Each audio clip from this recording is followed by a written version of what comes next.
বিসমিল্লাহির রহমানির রহিম। নির্বাচন হচ্ছে যে গণতান্ত্রিক অধিকার।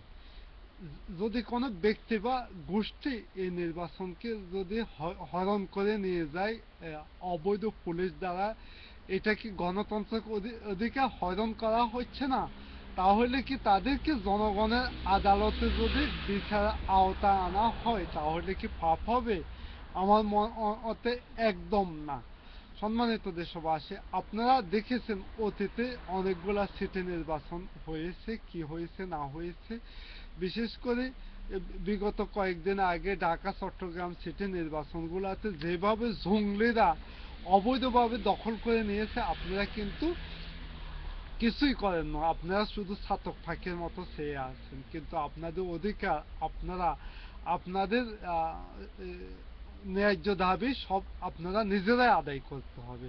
সম্মানিত দেশবাসী, আমরা জানি নির্বাচনের কিছু আগে আমরা কোনো যোগাযোগ গণমাধ্যম এমনকি কোনো যোগাযোগ মাধ্যম আমরা পাবো না। তাই আমরা এখন থেকে পূর্ণ আকারে প্রস্তুত নিই, আমাদের ন্যায্য অধিকার আমরা আদায় করব। এই সন্ত্রাসী জয় বাংলা পুলিশ লীগ যখন যদি মানুষের অধিকারের উপর হাত দেয়, তাহলে আমরা যার যে অবস্থান আছে ওই অবস্থান থেকে পুলিশ লীগদেরকে বিচার আওতা আনবো।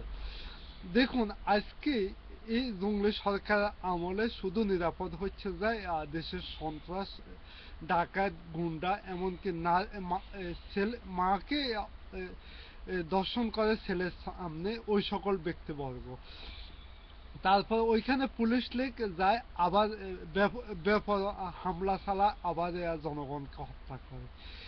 অবৈধ রাষ্ট্রপতি কয়দিন আগে তো আপনাদের আপনাদের সামনে খুনি আসামি আদালতে ফাঁসির আদেশ দেওয়া হয়েছে, তাদেরকে সাধারণ ক্ষমা করে বের করে দিয়েছে। কিন্তু রাজনৈতিক নেতৃবৃন্দদেরকে এই জল্লাদ বিচারক আজকে ফাঁসি দিতেছে। এক হিসাবে আজকে গণফাঁসির দেশ হিসাবে পরিচিত হয়েছে। কিন্তু আমরা আমাদের অবস্থান, আমাদের লেভেল অবশ্যই টিকে রাখতে হবে।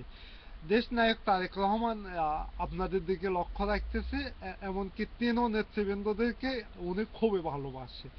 অনেক বৃহৎ নেতৃবৃন্দ এখন ফাঁক দিয়ে আছেন, কিন্তু তারেক রহমান প্রতিদিনে দেশে কেনা হচ্ছে ধনী থেকে গরিব, এমনকি ক্ষুদ্র থেকে বৃহৎ সম্পূর্ণ নেতৃবৃন্দ খবর রাখেন।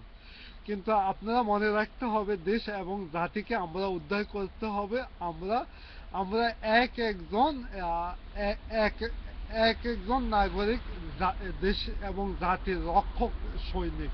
আপনাদেরকে মনে রাখতে হবে, নির্বাচনের রাত্রে আমরা সন্ত্রাসী জয় বাংলা পুলিশ লীগদেরকে আমরা বিচার আওতা আনবো।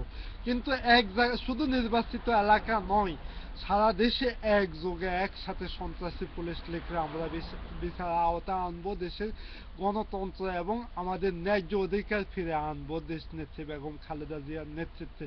খোদা হাফিজ, বাংলাদেশ জিন্দাবাদ।